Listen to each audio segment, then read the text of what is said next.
Halo pemirsa, berjumpa lagi dengan kami di One News International TV One News.com.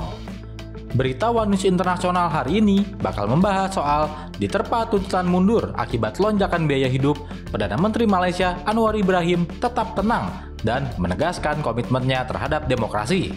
Ia merespons aksi unjuk rasa besar-besaran dengan apresiasi kepada aparat keamanan, sambil menggelontorkan bantuan tunai dan menurunkan harga BBM sebagai langkah konkret meredam keresahan publik.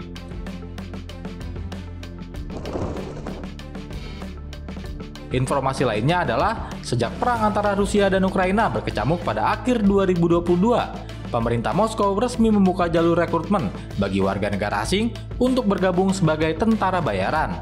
Rekrutmen ini terbuka untuk pria dewasa dari berbagai negara, termasuk Asia, Afrika, dan Timur Tengah yang ingin bergabung memperkuat barisan tempur di medan perang Ukraina.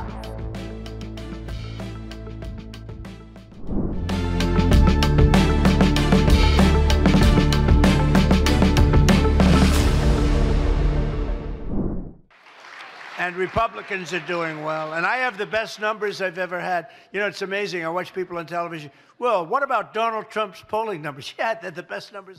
Presiden Amerika Serikat Donald Trump saat ini sedang menghadapi ketidakpuasan pendukung MAGA atau Make America Great Again soal cara menangani berkas-berkas Jeffrey Epstein. Janji kampanye Trump pada tahun 2024 untuk mengekspos semua orang yang terlibat dengan Epstein memicu harapan, terutama di beberapa swing voters yang terkejut dengan skandal Epstein.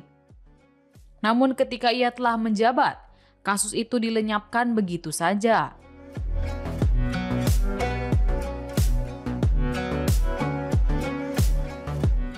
Melansir Axios, dokumen tebal yang mengklaim untuk merinci operasi Epstein secara ekstensif dihitamkan, menghilangkan daftar klien yang dijanjikan.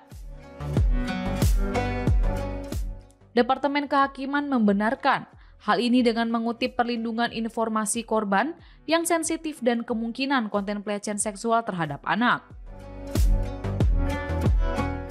Namun penjelasan ini gagal memuaskan para pendukungnya yang mengarah pada seruan dari tokoh-tokoh terkemuka dalam gerakan ini untuk pengungkapan penuh. Lantas, mengapa Trump menuduh mantan Presiden Amerika Serikat Barack Obama?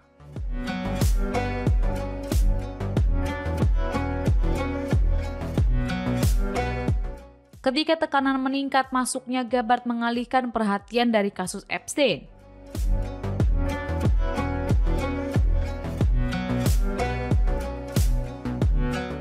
Lalu, Jaksa Agung Pam Bondi Goya, Direktur Intelijen Nasional Tulsi Gabbard meluncurkan laporan intelijen DPR yang menuduh tim Obama memalsukan bukti dalam kisah Rusia Gate.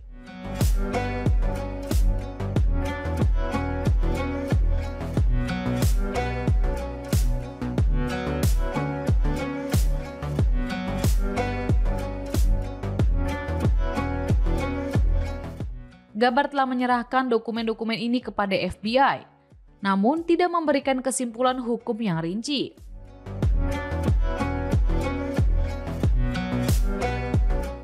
Pemerintahan Trump mendapat momentum untuk berkelit dari pengawasan yang semakin ketat atas penanganannya terhadap berkas-berkas Jeffrey Epstein.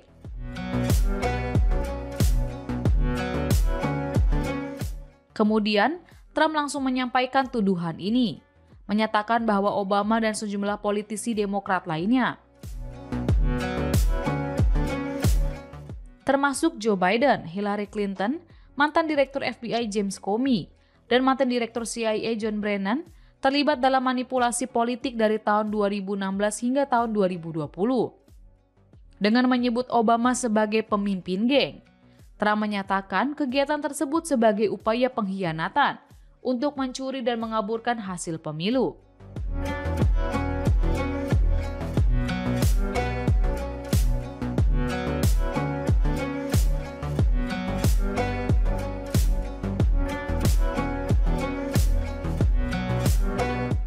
Trump juga memanfaatkan klaim ini hingga mencap Obama dan sekutunya sebagai penipu yang terlibat dalam kudeta.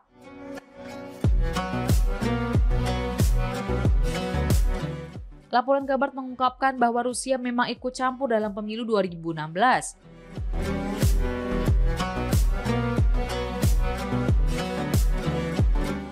yang bertujuan untuk menggoyahkan Hillary Clinton dengan peretasan otentik terhadap DNC yang telah dikonfirmasi. Poin yang diperdebatkan adalah apakah intelijen Amerika Serikat memiliki cukup bukti untuk menyimpulkan bahwa Presiden Rusia Vladimir Putin mendukung Trump. Menanggapi tuduhan itu, Obama melalui juru bicara Patrick Rodenbush mengecam klaim tersebut sebagai keterlaluan, konyol, dan upaya pengalihan isu yang lemah. Serta menekankan rasa hormat terhadap jabatan kepresidenan, tetapi menganggap tanggapan diperlukan, mengingat beratnya dan tidak berdasarnya tuduhan tersebut.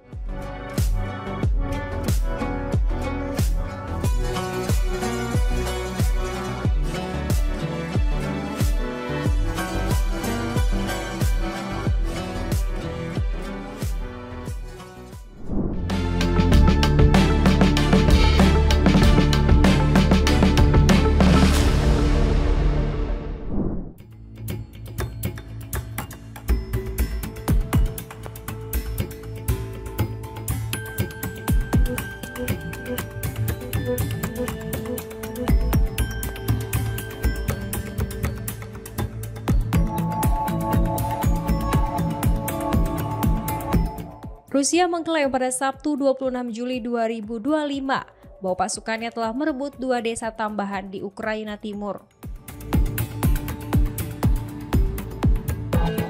Sementara itu, di hari yang sama, Ukraina melaporkan keberhasilan memukul mundur sejumlah serangan Rusia di sepanjang garis depan.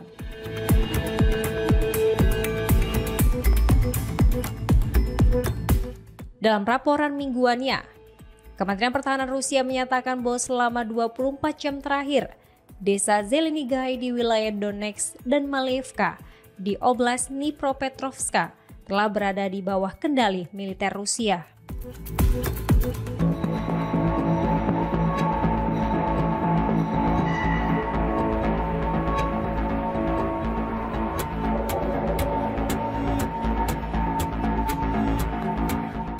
Pasukan Rusia juga disebut telah melancarkan serangan terhadap sejumlah target strategis di Ukraina, termasuk fasilitas industri militer, tempat perakitan dan penyimpanan drone, serta depot senjata untuk unit rudal dan artileri.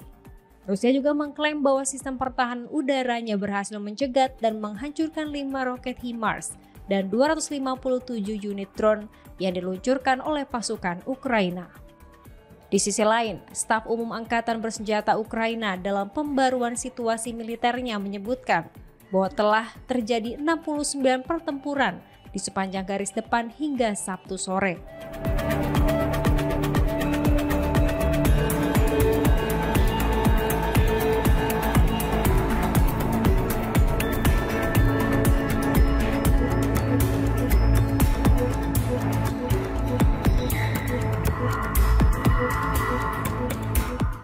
Ukraina mengklaim berhasil memukul mundur sebagian besar serangan yang dilancarkan oleh Rusia.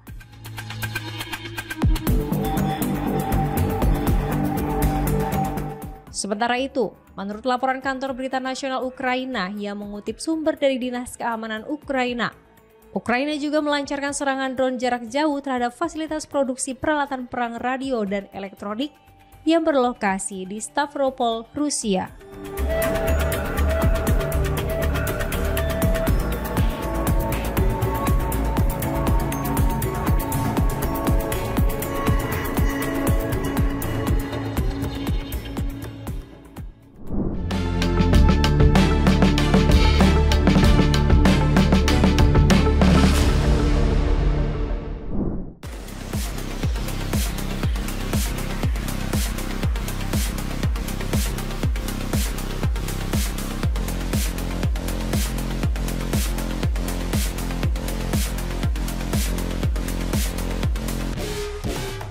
Sejak perang antara Rusia dan Ukraina, sejak akhir 2022, pemerintah Moskow resmi membuka rekrutmen bagi warga negara asing untuk bergabung menjadi tentara bayaran.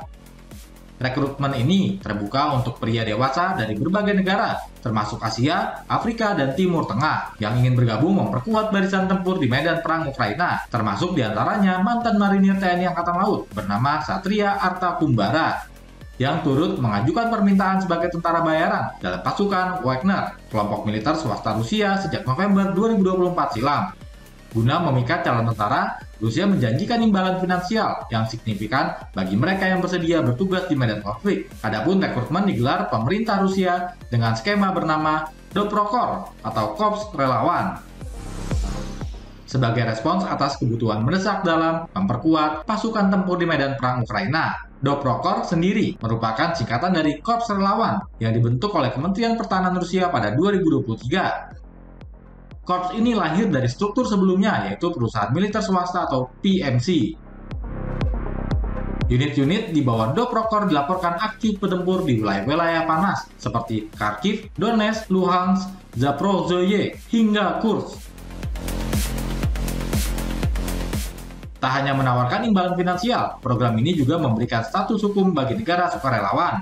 Bahkan pemerintah Rusia turut menjanjikan jaminan sosial, akses perawatan medis, dan pembayaran regional dengan nilai fantastis di kisaran 6.300 hingga 20.400 dolar Amerika Serikat per bulan.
Presiden Amerika Serikat Donald Trump memberikan usulan untuk mengenakan tarif sekunder kepada negara-negara yang membeli minyak dari Rusia dapat meningkatkan harga barang-barang kebutuhan pokok rakyat Amerika.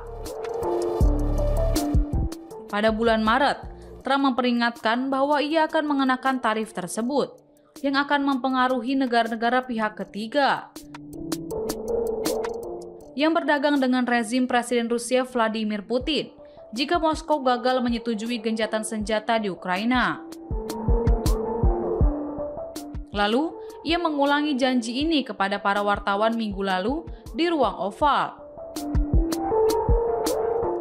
Di sisi lain, Senator Lindsey Graham, seorang Republikan dari Carolina Selatan, dan Senator Demokrat dari Connecticut Richard Blumenthal, telah mensponsori rancangan undang-undang bipartisan yang akan mengenakan sanksi primer dan sekunder terhadap Rusia dan pendukung Rusia jika Putin tidak terlibat dalam perundingan damai. Rancangan undang-undang tersebut bahkan mencakup pengenaan tarif 500% atas barang impor dari negara-negara yang membeli minyak, gas, uranium, dan produk Rusia lainnya. Menanggapi hal ini, Profesor Ekonomi di Universitas Lancaster, Inggris, Hilary Ingham, memperingatkan bahwa hal ini dapat menjadi bumerang bagi Amerika Serikat.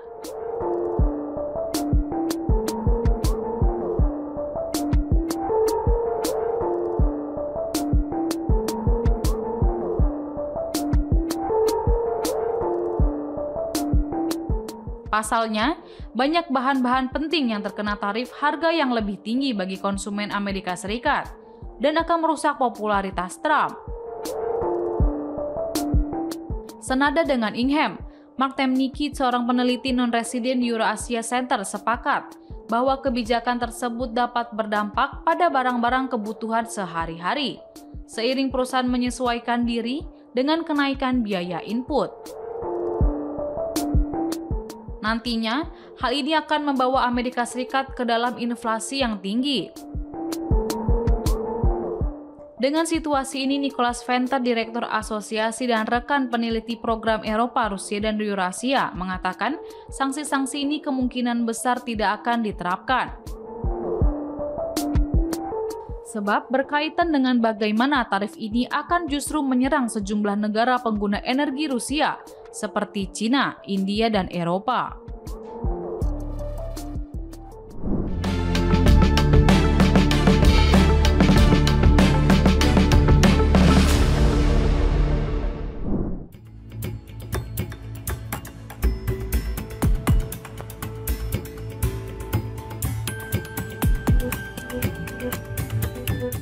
Perdana Menteri Malaysia Anwar Ibrahim menunjukkan sikap tenang menyikapi demonstrasi besar-besaran yang menuntut dirinya mundur dari jabatan.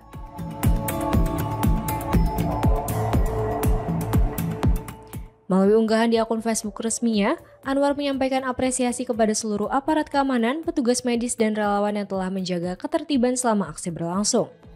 Ia memuji profesionalisme dan dedikasi mereka yang berhasil memastikan demonstrasi berlangsung aman dan damai.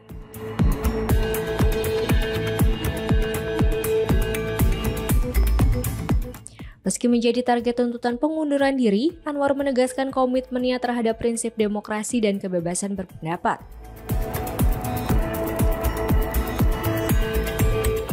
Menurutnya, perbedaan pandangan tidak boleh dianggap sebagai ancaman, melainkan bagian dari dinamika bangsa yang sehat dan progresif.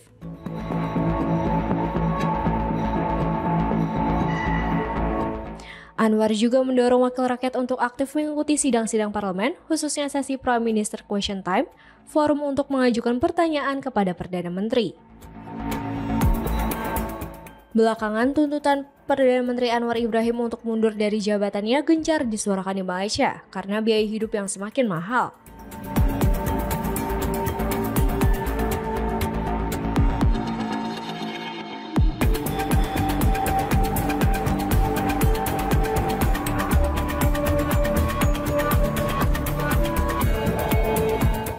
Anwar pun membagikan bantuan langsung tunai atau BLT ke warga untuk mengatasi keresahan publik terkait biaya hidup yang meningkat.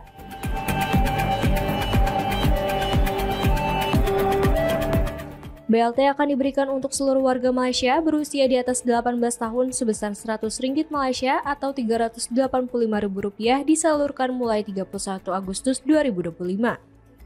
Selain itu, ia juga melakukan penurunan harga BBM subsidi yang berlaku mulai September 2025.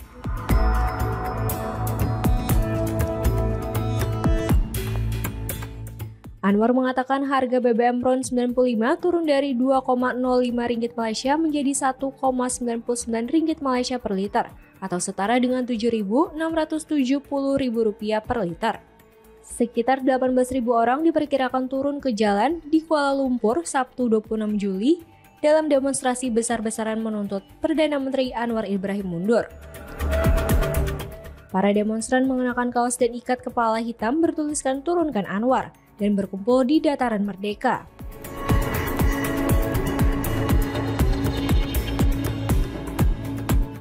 Anwar Ibrahim menjadi Perdana Menteri Malaysia pada November 2022 dengan janji membawa reformasi.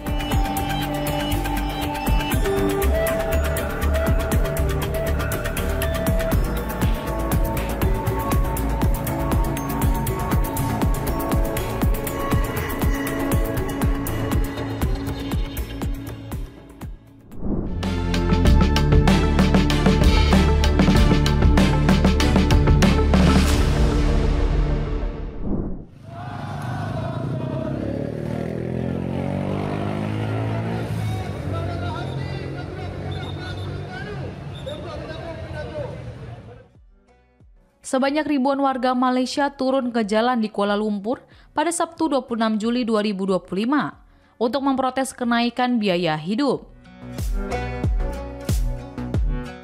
Mereka juga menyampaikan terkait kurangnya reformasi dari pemerintah Persatuan Perdana Menteri Anwar Ibrahim.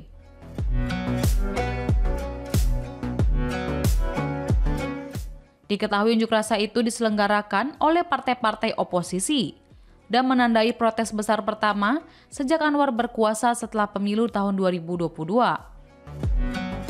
Para pengunjuk rasa berkumpul di berbagai titik di sekitar pusat kota. Sebelum berkumpul, di lapangan Merdeka membawa plakat bertuliskan "Turun Anwar". Selain menuntut mundurnya Anwar Ibrahim, unjuk rasa ini juga dilaksanakan guna menolak pelaksanaan Undang-Undang Pembaruan Kota kenaikan harga gas petroleum cair, penghapusan subsidi dan penerapan pajak penjualan dan layanan.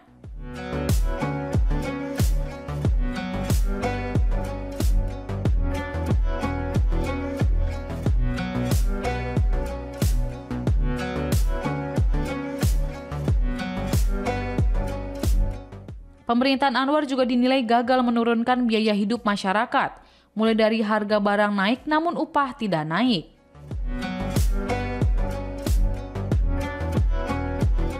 Hingga praktik kronisme dan nepotisme semakin merajalela padahal Anwar telah berjanji akan memberatas itu semua. Beberapa hari jelang demo, Anwar Ibrahim memaparkan serangkaian langkah populis yang bertujuan mengatasi berbagai masalah.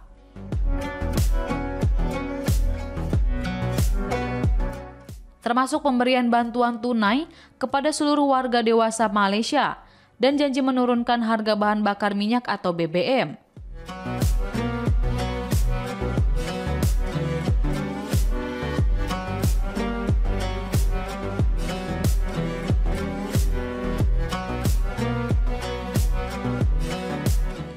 Warga Malaysia di atas 18 tahun akan menerima bantuan langsung Rp100 atau sekitar Rp387,5 ribu yang akan didistribusikan mulai 31 Agustus.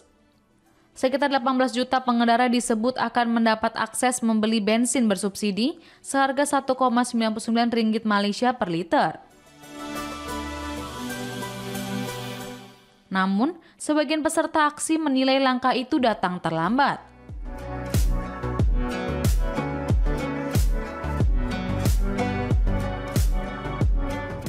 Meski diterpa tekanan, ternyata Anwar masih mempertahankan tingkat kepuasan publik sebesar 55% menurut survei Merdeka Center.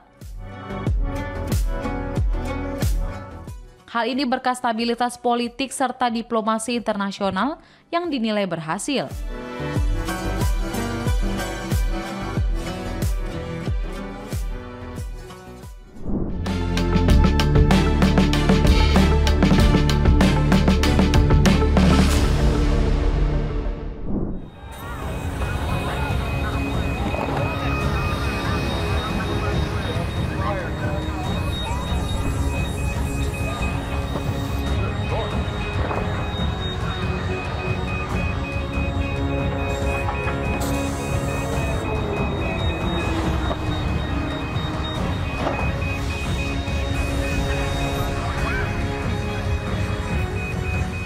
Terlihat mengevakuasi pesawat American Airlines di landasan Bandara Internasional Denver pada Sabtu 26 Juli 2025 saat asap tebal mengepul dari bagian bawah pesawat.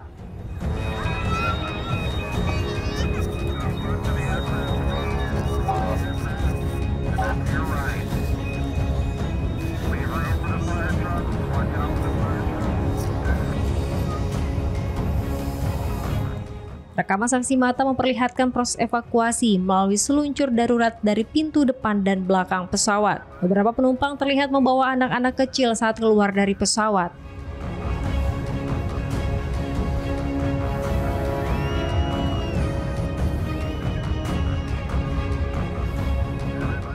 Dalam pernyataannya kepada Reuters, American Airlines mengonfirmasi bahwa pesawat mengalami masalah mekanis saat lepas landas di Bandara Internasional Denver yang berkaitan dengan ban pesawat.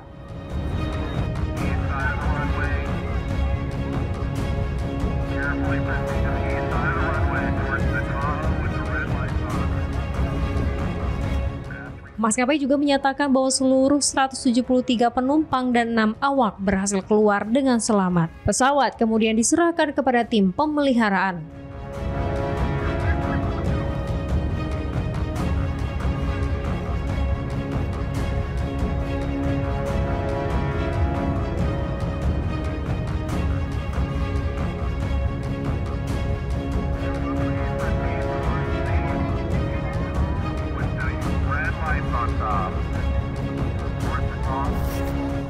Pihak Bandara Internasional Denver melalui akun resminya di platform X mengungkapkan bahwa petugas tanggap darurat bandara bersama Departemen Pemadam Kebakaran Denver langsung merespons insiden yang menimpa penerbangan AA3023.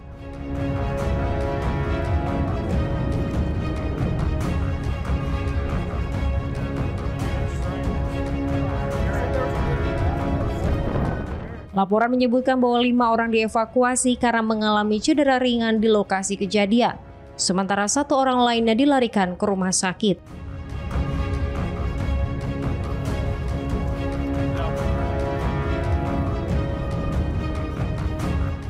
Departemen Pemadam Kebakaran Denver juga menyampaikan melalui unggahan di X bahwa kru pemadam berhasil memadamkan api yang muncul selama insiden.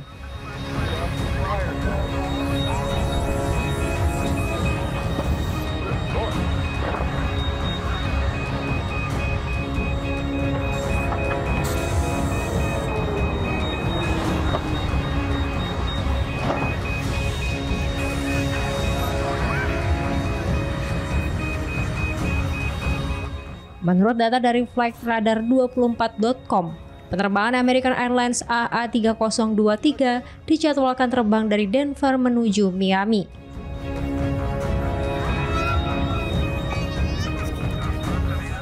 Pesawat mulai lepas landas sekitar pukul 13.15 waktu setempat, namun terpaksa menghentikan pergerakan di tengah landasan akibat insiden tersebut.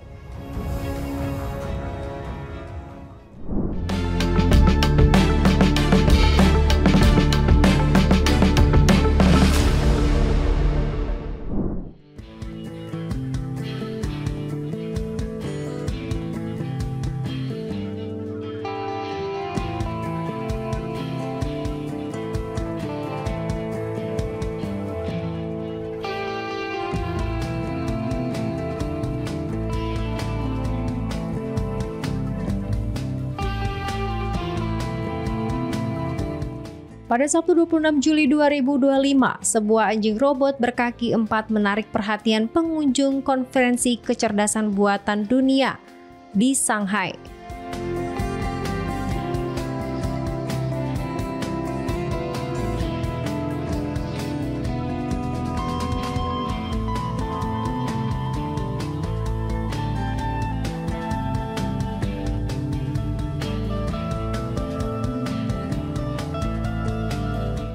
Robot tersebut bernama LYNXM20, dikembangkan oleh perusahaan teknologi asal Tiongkok Deep Robotics.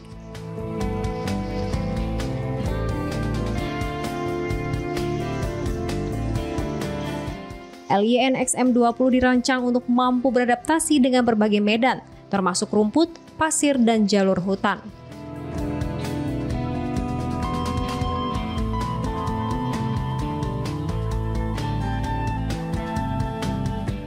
Robot ini juga mampu menaiki dan menuruni tangga, berjalan tegak, bahkan melakukan salto ke belakang. Kemampuan yang memungkinkannya menavigasi lingkungan kompleks dengan lincah dan stabil.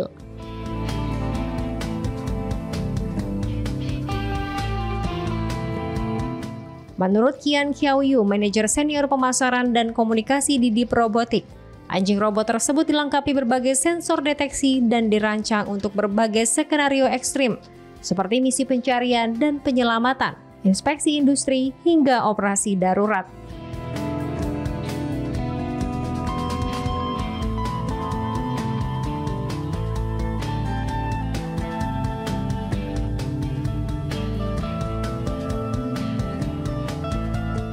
Selain LYNXM20, raksasa teknologi Huawei Technologies juga turut memamerkan sistem komputasi AI andalan mereka dalam konferensi tersebut.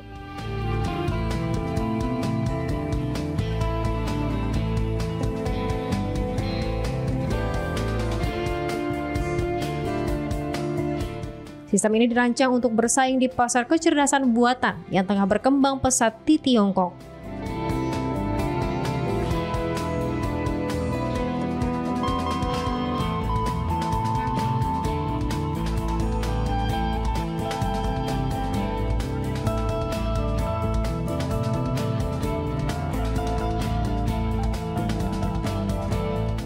Sistem komputasi AI milik Huawei telah menarik perhatian komunitas global sejak diumumkan pada April lalu.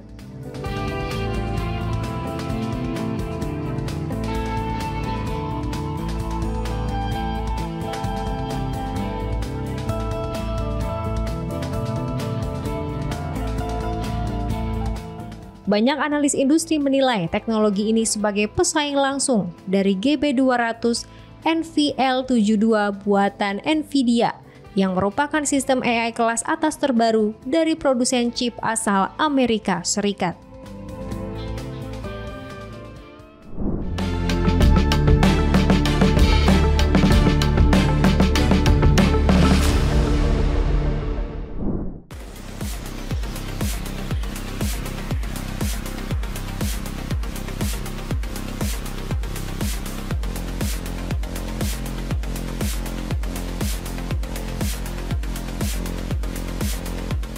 Tesla tercatat kehilangan potensi keuntungan miliaran dolar Amerika Serikat akibat keputusan menjual sekitar 75% kepemilikan Bitcoin-nya pada pertengahan 2022, tepat saat harga sedang anjlok.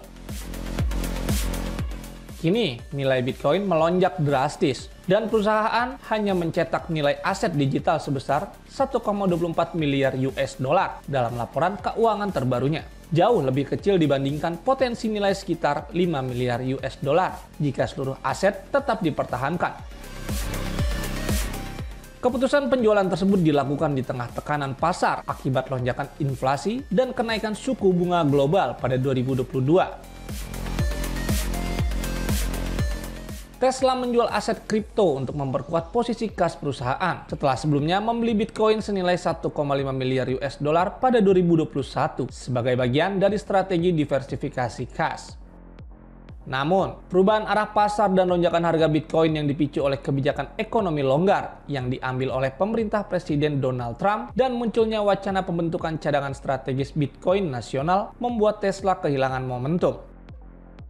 Meski begitu, aset digital masih menyumbang 284 juta US dollar dalam laba kuartal 2 2025 saat Tesla membukukan laba bersih sebesar 1,17 miliar US dollar. Namun, angka ini tetap dinilai kecil dibandingkan potensi keuntungan yang bisa diraih jika perusahaan tetap mempertahankan kepemilikannya. Apalagi, Bitcoin senilai 936 juta US dollar yang sebelumnya dikonversi menjadi kas kini bernilai lebih dari 3,5 miliar US dollar. Selain kerugian dari sisi investasi kripto, Tesla juga menghadapi tantangan berat di lini bisnis utama. Penjualan mobil turun 2 kuartal berturut-turut, harga saham anjlok 25% sepanjang 2025, dan proyek ambisius seperti robot taksi serta robot humanoid Optimus masih membutuhkan waktu dan biaya besar. Hingga kini, Tesla belum memberikan pernyataan resmi terkait keputusan investasinya, dan Elon Musk juga sudah hampir tidak pernah menyebut Bitcoin di ruang publik sejak 2022.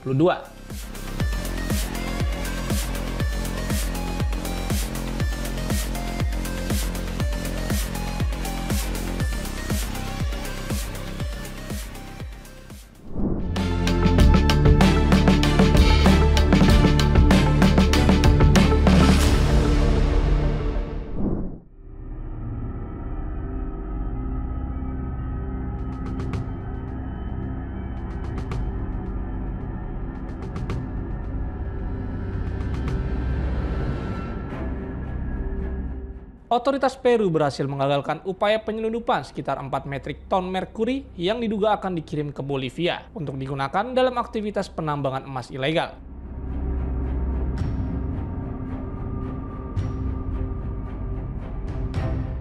Informasi tersebut disampaikan oleh Badan Bea Cukai Peru, SUNAT, pada Kamis 24 Juli.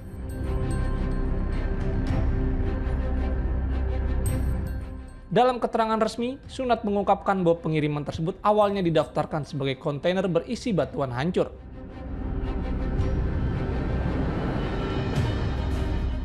Namun, setelah dilakukan analisis laboratorium, ditemukan bahwa material tersebut mengandung merkuri logam berat beracun, yang penggunaannya dibatasi secara ketat karena dampaknya terhadap lingkungan dan kesehatan manusia.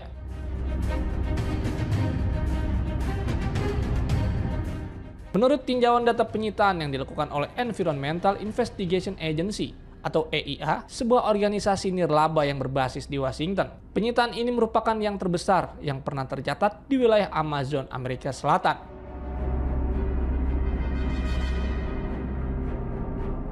EIA mencatat bahwa pengiriman serupa dalam skala besar sebelumnya terjadi sekitar 1 dekade lalu, namun volumenya hanya mencapai separuh dari kasus terbaru ini.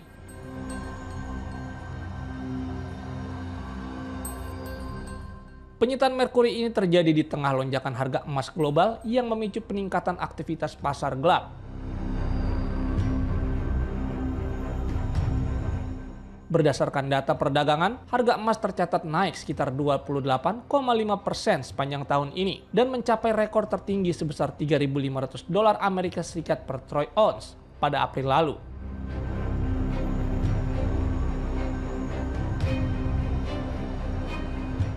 Kenaikan ini disebut turut mendorong maraknya penambangan emas ilegal di sejumlah wilayah, termasuk Peru dan Afrika Barat, yang tidak jarang berujung pada konflik dan kekerasan.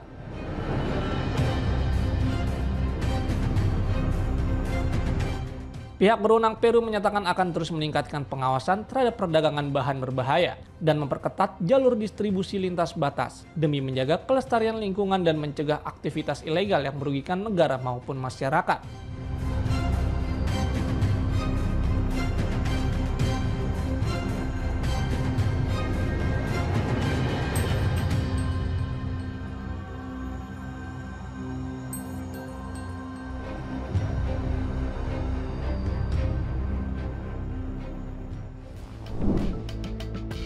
Demikian informasi yang dapat kami sampaikan pemirsa. Terima kasih telah bergabung bersama kami. Sampai jumpa di One News Internasional berikutnya, setiap Senin sampai Jumat pukul 8 malam hanya di kanal YouTube TV One News.com.